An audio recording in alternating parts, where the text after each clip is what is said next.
औज़ु बिल्लाहि मिनश शैतानिर रजीम।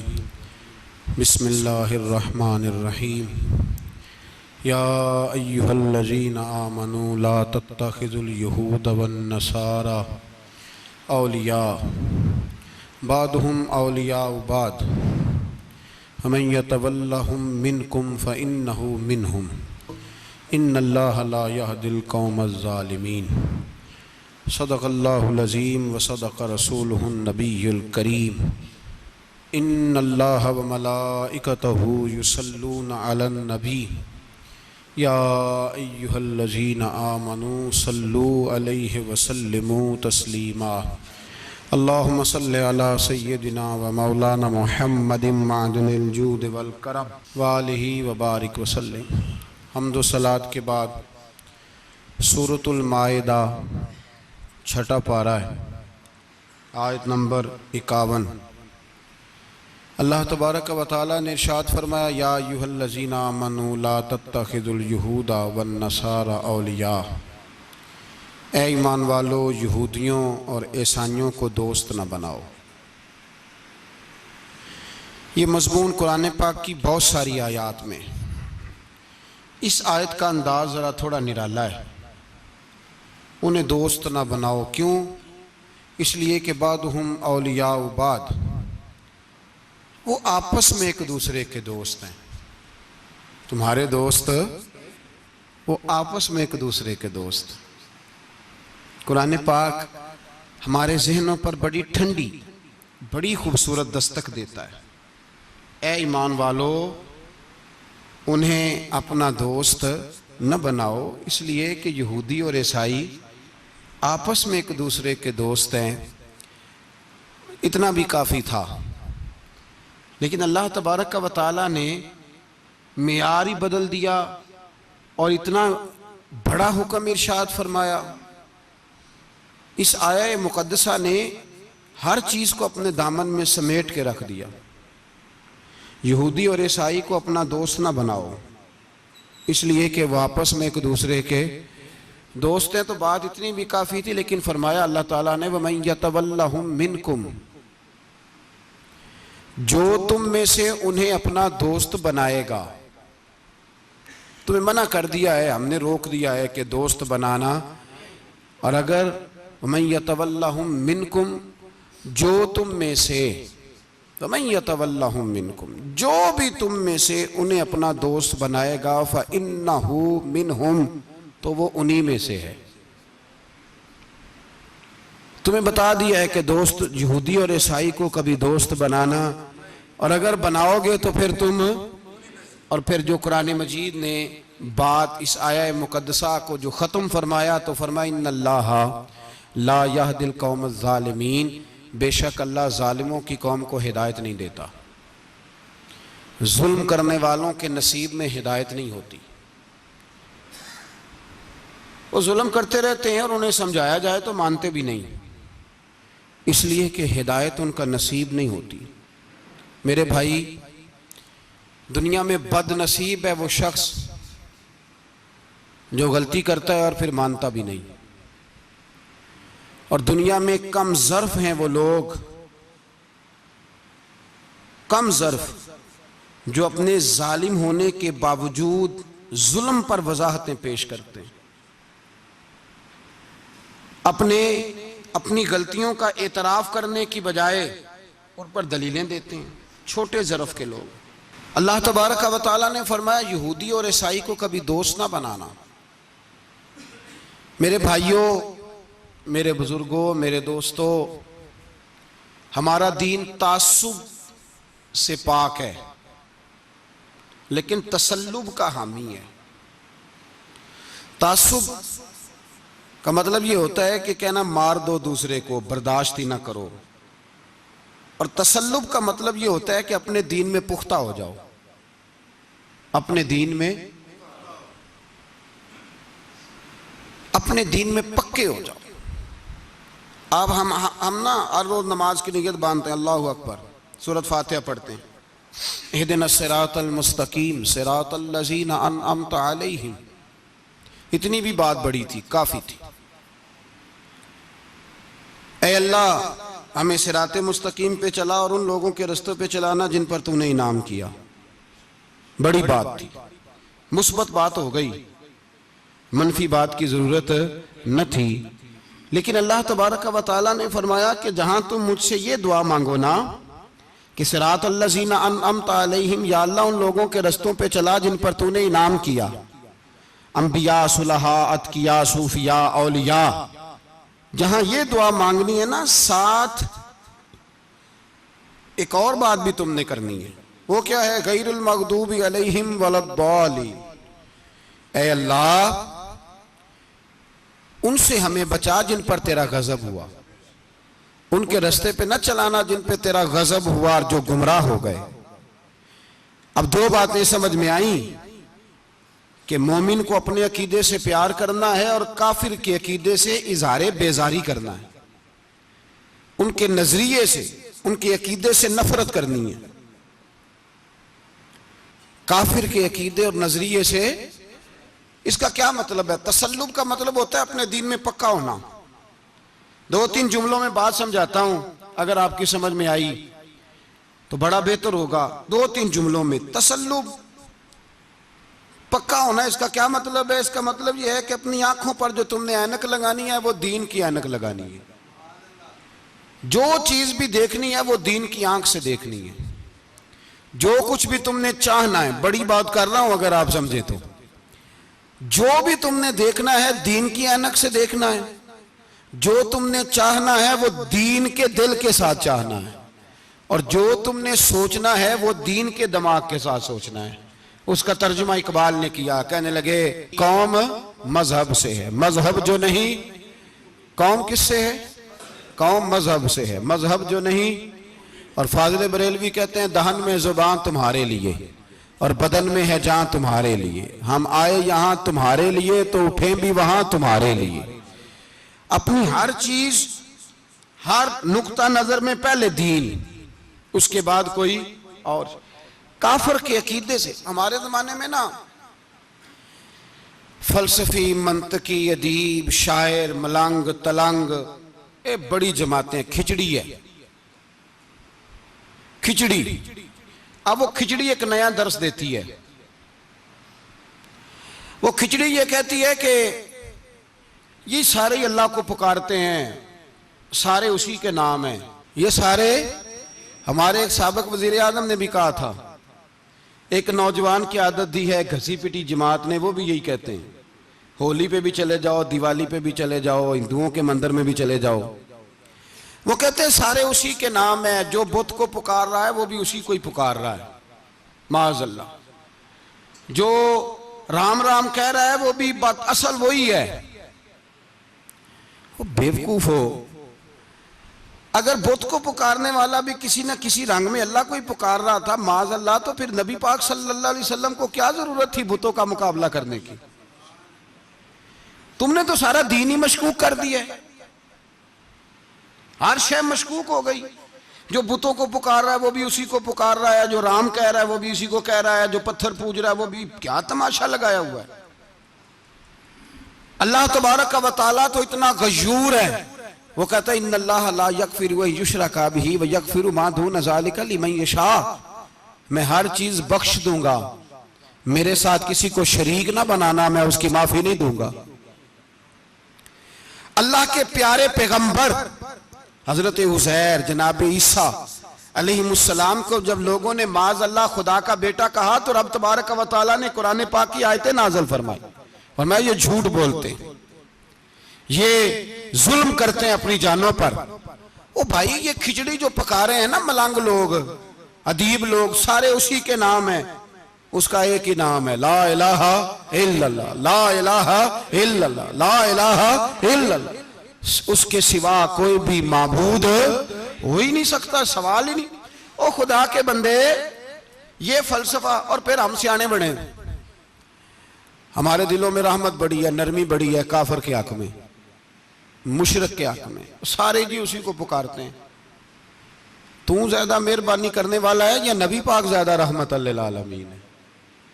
हुजूर ने तो फरमाया बुत के पुजारी से जिहाद होगा तलवार के साथ, पंडित और जोगी काटे जाएंगे तलवार के साथ। जो अल्लाह तबारक व तआला की तौहीद में किसी को शरीक करेगा, मुसलमान उसके खिलाफ उठेंगे। तू कह रहा सारे ही एक है। तसल्लुब नहीं, दीन की पुख्तगी नहीं। हमारे यहाँ लोग मसला पूछते हैं, पाकिस्तान में जो ईसाई रहते हैं ना वो गरीब हैं, पाकिस्तान में जो ईसाई रहते हैं ना वो, और जो अमेरिका में रहते हैं। पाकिस्तान के अंदर जो लोग हैं ना वो मसला पूछते हैं, कहते हैं जी ईसाइयों के साथ खाना पीना जायज है। मैंने कहा अमेरिका में जब रहते हो तब क्यों नहीं पूछते? यहां तुम मसला पूछते हो, पूछते हैं ना लोग ईसाइयों के साथ खाना पीना जायज है कि नाजायज, और वहां जब तुम्हें जरूरत होती है पासपोर्ट की तो ईसाई बीबी से निकाह कर लेते हो। और पूछो ना अपने मुल्क के सियासतदानों से, पूछो इनसे कि तुम्हारे बच्चे जो जाके वहां रोटियां खाते हैं तो कौन से होटल हैं जहां बिल्कुल जायज तुम्हारे लिए अलहदा से पकता है? वो जो तुमने वहां रिश्तेदारियां की हुई हैं, तुम्हारे बच्चे वहां रह रहे हैं तो वहां मसले नहीं याद। अगर एक गरीब नाली साफ करने वाला ईसाई आए तो उसके बारे में फतवा है कि इसके साथ रोटी नहीं खानी, और ट्रंप आ जाए तो फिर कोई मौलवी मसला नहीं पूछता कि इसके साथ खाना जायज है कि नाजायज है।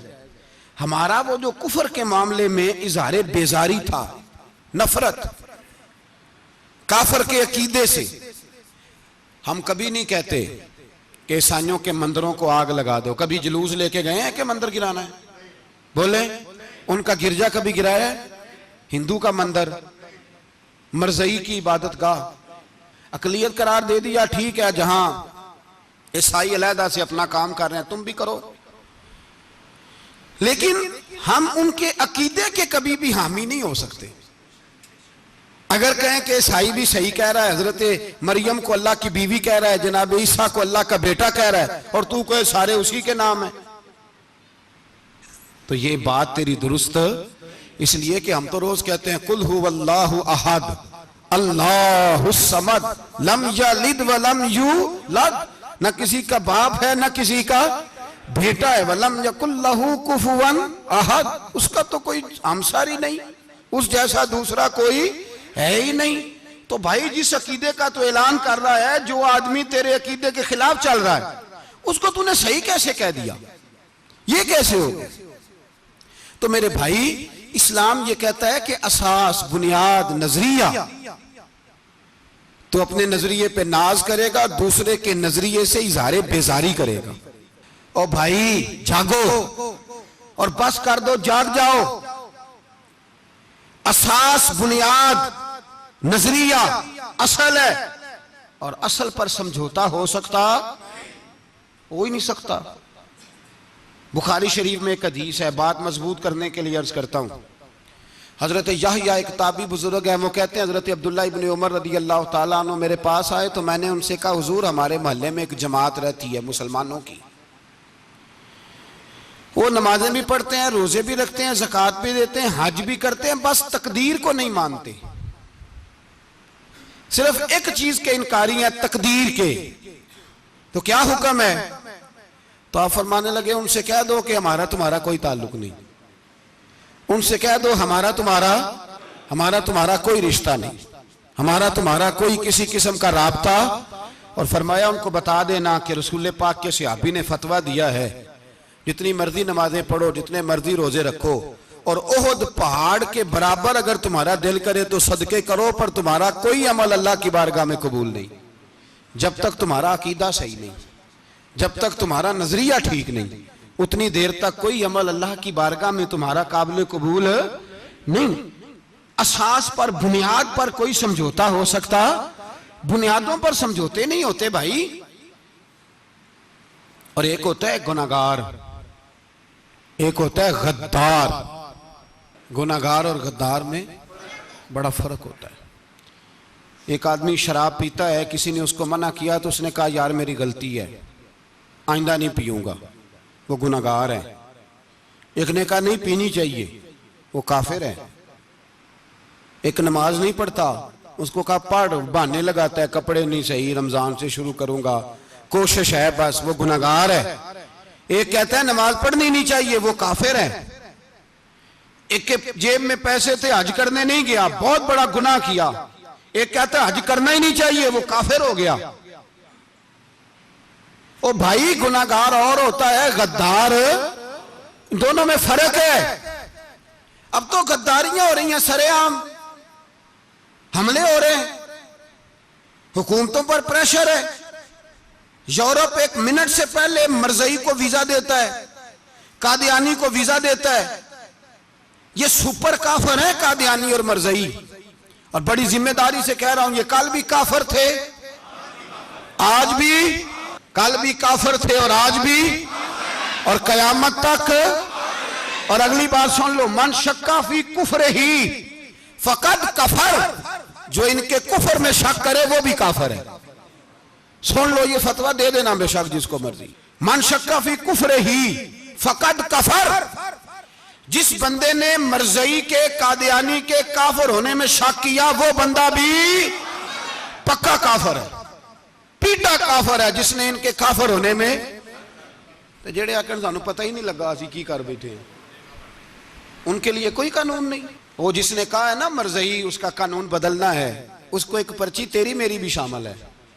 ऐसे ना कहना कि वो बड़े बेईमान निकले, काफर निकले, तूने भी ठप्पा लगाया है, तू साथ है, तू शामिल है। जब कौमी असेंबली में ये करारदाद पेश हो रही थी तो उनको वोट देने वाले उनके गुनाह में शरीक थे, मुजरम थे, साथ शामिल थे। उनको माफी नहीं मिलेगी, उनको लंबी तौबा करनी पड़ेगी अल्लाह की बारगाह में, उन्हें आंसू बहाने पड़ेंगे उनको ठप्पे लगाने की वजह से। बच ना जाया करो कि हुक्मरान बुरे हैं तो हम बड़े नेक परहेजगार हैं। ठप्पे लगाने वाले साथ शरीक है जुर्म, कहते पता ही नहीं चला। कैसे पता नहीं चला, कैसे पता नहीं चला? ये तो जो मदहोश होते हैं उन्हें पता चल जाता है ये नबी पाक की इज्जत की बात हो रही है। बंदा मदहोश हो ना, मदहोश, बेहोश हो मुसलमान, रसूलुल्लाह की बात हो तो उसकी भी आंखें खुल जाया करती है। और तुम जागते पढ़े लिखे असेंबलियों में बैठे मालदार, तुम पता ही नहीं चला कानून बदल गया, खबर ही नहीं हुई। ये धोखा किसी और को देना, हम तुम्हारे इन धोखों में आने वाले, किसी और को सुनाना कहानियां, हमें नहीं समझ आती तुम्हारी कहानियां। कहते गलती हो गई, भूल गए। और वजीर आला साहब कहते हैं उसको निकाल देना चाहिए। किसने निकालना है ना तमाशा? कहते उसको निकाल देना चाहिए जिसने इस कानून में, तो किसने निकालना है? हुकूमत तो आपकी है, तो कौन निकालेगा? शर्म करो, मर जाओ डूब के। ये तुम्हारा तरीका है? जुर्म करते और जुर्म करके कहते हो नहीं नहीं निकाल देना। कौन निकालेगा? निकालो, पता चले तुम्हारा। अमीर मिल्लत पीर जमात अली शाह साहब मुहद्दिस अलीपुरी रहमतुल्लाह अलैह, पीर साहब फरमाते हैं जब पाकिस्तान बन रहा था तो हम नबी पाक सल्लल्लाहु अलैहि वसल्लम की अजमतें बयान किया करते थे। हम कहते थे लोगों पाकिस्तान बनेगा तो उसमें नबी पाक का निजाम आएगा, गरीब अमीर का फर्क मिट जाएगा, उसमें कोई बरादरी नहीं होगी, एक बरादरी होगी जिसका नाम मुसलमान होगा। उसमें छोटा बड़ा अमीर गरीब एक ही सफ में खड़े हो गए, महमूद व अयाज, ना कोई बंदा रहा ना कोई बंदा नवाज। ये पाकिस्तान होगा। और कहते हैं हिंदू पंडित तकरीरें करते थे, ओ वहां नबी पाक का निजाम नाफज होगा, माज़अल्लाह हाथ कटेंगे, गर्दनें कटेंगी, बड़ा वो माज़अल्लाह मुखालफत करते थे। वो क्या पता था कि बाद में यहां भी सारे वही तमाशे होंगे जो वो कह रहे हैं। तो पीर साहब कहते हैं कि जगह हिंदुओं का जलसा था, हिंदुओं का पंडित तकरीर कर रहा था, वहां सारे हिंदू बैठे थे। तो उस पंडित ने ना तकरीर करते करते नबी पाक की शान में कोई बेअदबी कर दी माज़अल्लाह। क्योंकि सारे हिंदू थे, कोई मुसलमान नहीं था।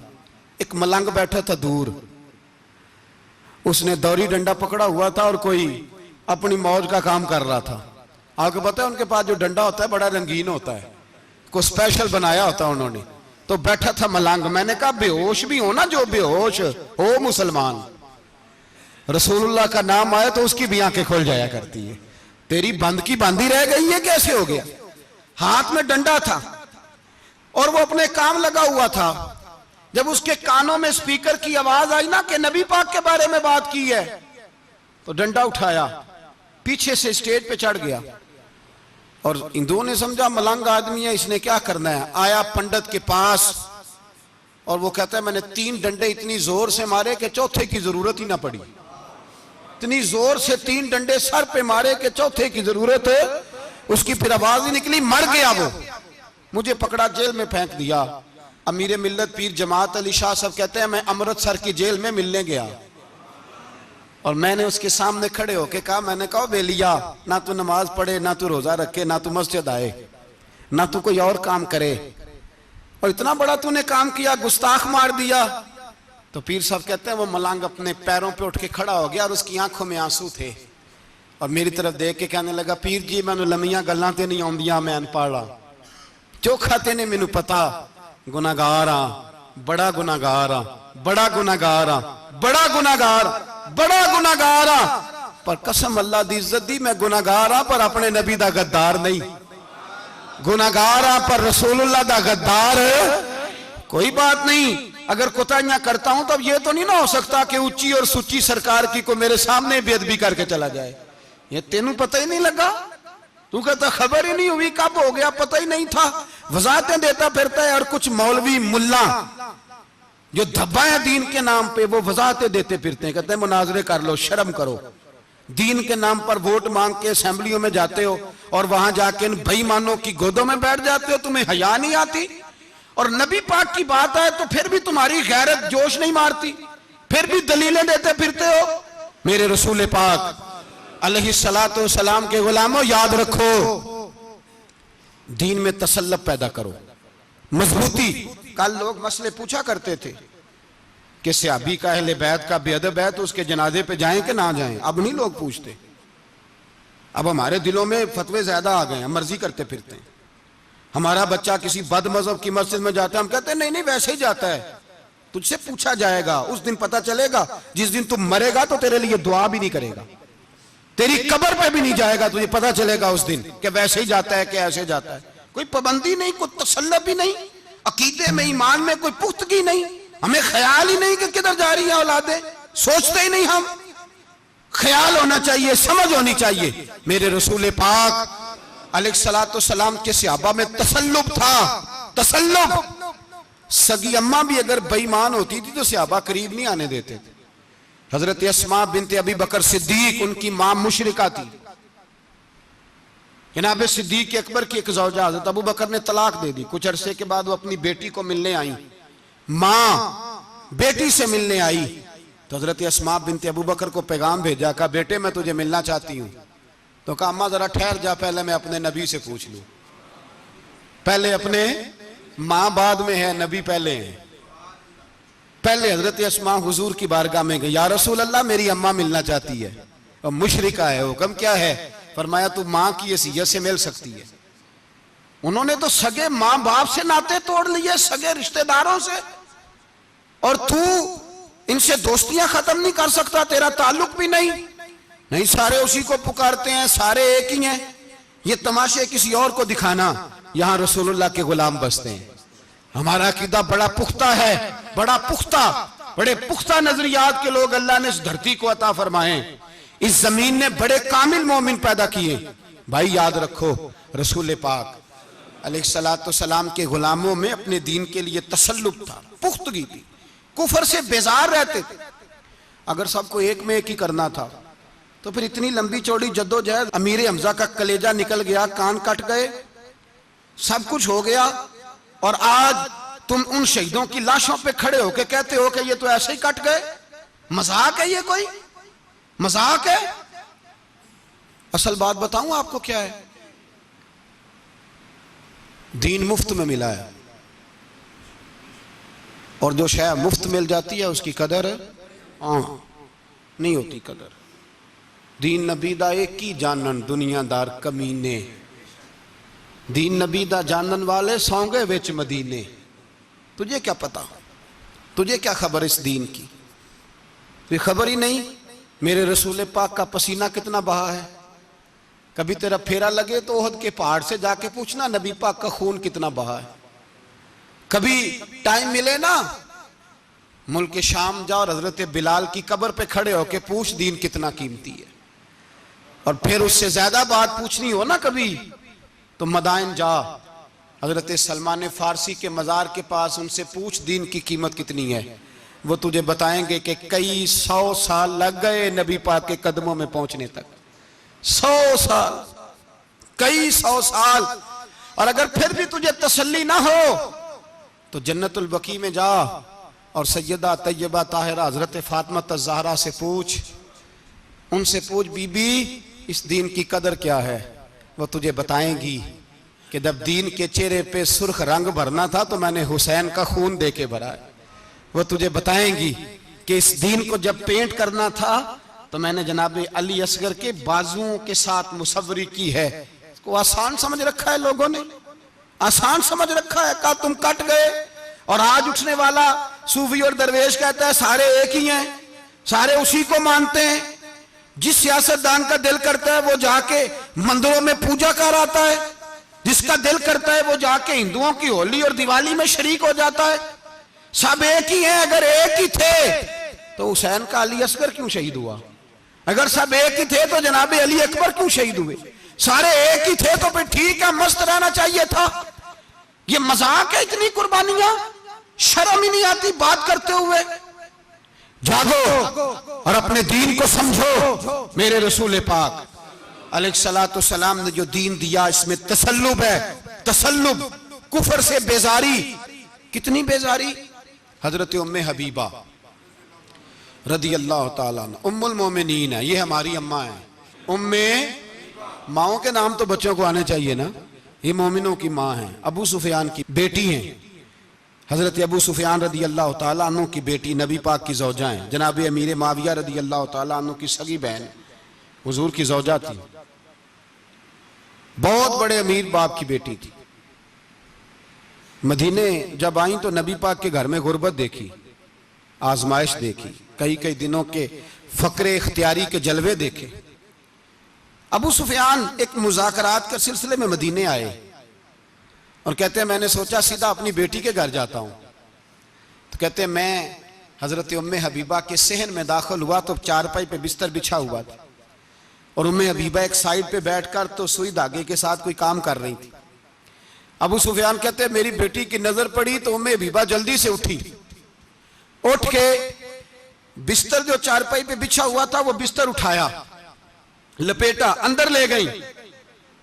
बाद में बाहर आई तो मैंने बेटी के सर पे हाथ रखा। मैंने कहा बेटी मैं समझ गया हूं, बिस्तर पे मेरी नजर पड़ी है, लगता है कई साल पुराना है, पेबंद भी लगे हुए हैं, तो इसलिए अंदर रखा ही है कि पुराने बिस्तर पे बाप को बिठाऊंगी, इसलिए रखा ही है। तो बेटी अमीर घर से आए तो गरीब घर में उसकी शिकायतें खत्म नहीं होती, पर दीन के साथ तसल्लुब उम्मुल मोमिनीन का, पुख्तगी और कुफर से बेजारी। कहने लगी अब्बा जी अभी आप काफिर है ना, तो आपकी सोच अभी बदली नहीं। मैं इसलिए नहीं बिस्तर अंदर रख के आई कि आपके काबिल नहीं था, मैं तो इसलिए रखा यूं कि वो मेरे नबी का पाक बिस्तर है और आप नापाक हैं। वो पाक बिस्तर है। इन्नमल मुशरिकून नजस, मुशरिक नापाक होता है, बाप होना अलग बात है, लेकिन मेरे दिल में बाप की कदर बाद में है मेरे दिल में, और रसूलुल्लाह के बिस्तर की कदर पहले है। रसूलुल्लाह की नहीं, रसूलुल्लाह के बिस्तर की कदर है कि बाप बैठ ना जाए। इतनी नफरत मुशरिक से, इतना इजहार है, वो बाप भी हो तो इतनी नफरत। लोगों ने पेचे डाले हुए हैं प्यार के, मोहब्बत की पिंगे चढ़ा रहे हैं और सारे ये कहेंगे सब सही है, और हमारे दिलों में नरमी। हमारा अपना जवान बाहर जाता है, वो ये नहीं देखता कि मैं जिससे शादी करने लगा हूं नेशनैलिटी ज्यादा जरूरी है कि ईमान, पैसे ज्यादा जरूरी के ईमान, दीन ज्यादा जरूरी के दौलत। अजीब तमाशा है, बेचते फिरते हैं, फार सेल कर दिया मजहब को, तसल्लुब ही नहीं, कोई ख्याल ही नहीं, तवज्जो ही नहीं हमारी।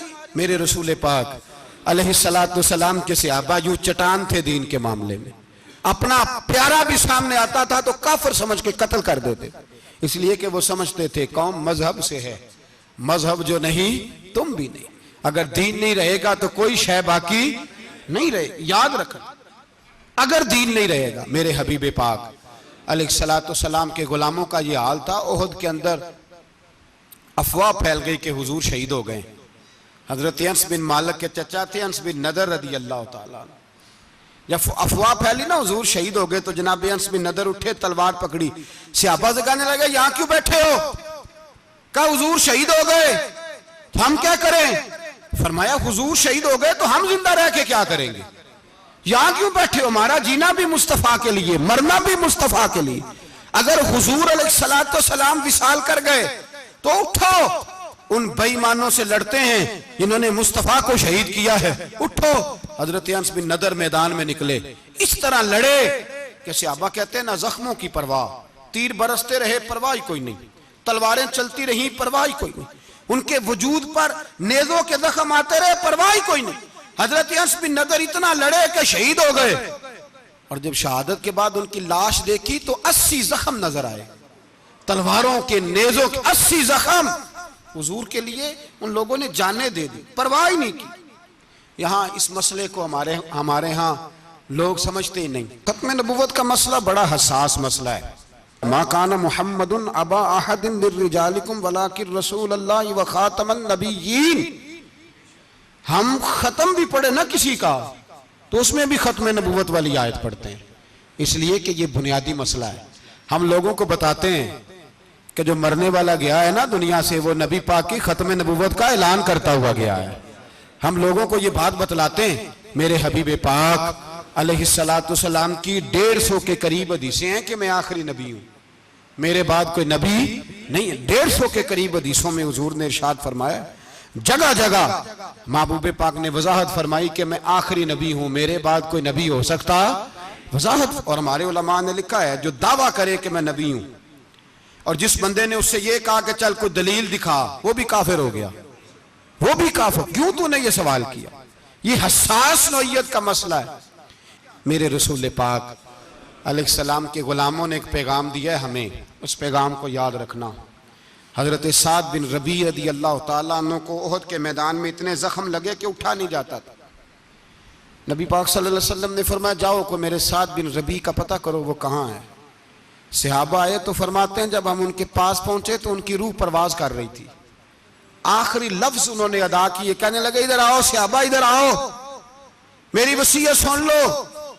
हम करीब गए, हमने कहा शायद बच्चों के बारे में, औलाद के बारे में, घर के बारे में कोई वसीयत करेंगे। तो हजरत साद बिन रबी ने वसीयत फरमाई, कहने लगे, जाके नबी पाक के गुलामों को मेरा पैगाम दे देना, जाके उम्मत मुस्लिमा को मेरा पैगाम दे देना कि मुसलमानों, अगर तुम में से एक भी जिंदा हुआ और नबी पाक की नामूस पर कोई हरफ आया तो फिर अल्लाह की बारगाह में तुम्हारा कोई उज़र कबूल नहीं किया जाएगा। ये मेरा, ये मैदान उहद में सर से लेकर पांव तक जख्म लगे हुए एक सहाबी का पैगाम है उम्मत मुस्लिमा के नाम। हजरत साद बिन रबी रदी अल्लाह तआला अन्हु फरमाने लगे, मैं मरते वक्त मुसलमानों को पैगाम दे के जा रहा हूं कि अगर हुजूर की इज्जत पर, नामूस पर, नबी पाक सल्लल्लाहु अलैहि वसल्लम की जात पर जरा सा भी हरफ आया और मुसलमान जिंदा हुए, और फिर अगर वो समझें कि हमें अल्लाह की बारगाह से माफी मिल जाएगी, तो याद रखना रब हर बात माफ करेगा, इस बात में तुम्हें अल्लाह माफी, इसमें तुम्हें। ये पैगाम दिया साद बिन रबी ने और उम्मत को समझाया कि हर बात में कंप्रोमाइज कर लेना, रसूलुल्लाह की जात के बारे में कंप्रोमाइज ना करना। जब से मरज़इयों को इन सुपर काफिरों को अकलियत करार दिया गया है, उसके बाद किसी मरज़ई की इबादतगाह जलाई है मुसलमानों ने? बोले, कभी किसी मरज़ई के साथ मुसलमानों ने कुछ जुल्म किया है? बाद में ठीक है, अपनी इबादत कर रहे हैं जिस तरह भी कर रहे हैं, बाकी अकलियतें भी रह रहे हैं। कभी दोबारा उलमा ने यह तहरीक चलाई है कि इन्हें पाकिस्तान से निकालो, ये क्यों बसते हैं यहां? अकलियत है तो रहने दो। जी, जो बेईमान है, काफिर है, उसे घसीट के दीन में क्यों लाते हो? जब वो आना नहीं चाह रहा, उन्होंने उस काने बेईमान को नबी माना हुआ है, वो उसको पैगंबर मानते हैं, कभी जिल्ली नबी मानते हैं, कभी बरूजी नबी मानते हैं, पूरी दुनिया में नेटवर्क बनाया हुआ है, हर जगह ढंढोरा पीटते फिरते हैं। वो कहते हैं खातम नबीयीन का माना यह है कि नबी पाक तो मोहरे लगाने आए हैं, बड़े नबी आ सकते हैं। उनका अकीदा यह है कि मिर्जा मुस्तकिल नबी नहीं था, वो हुजूर का साया बन के आया था। वो माज़अल्लाह, जिस नबी का अल्लाह पाक ने ज़ाहिरी हयात में साया नहीं बनाया, ये काना साया बनेगा नबी पाक का? उस बेईमान को वो अपना पेशवा मानते हैं। चलो छोड़ो, जो काफिर को अपना पेशवा माने वो बंदा सही होता है? चलो नबी ना भी माने, पेशवा माने, वो सही होता है?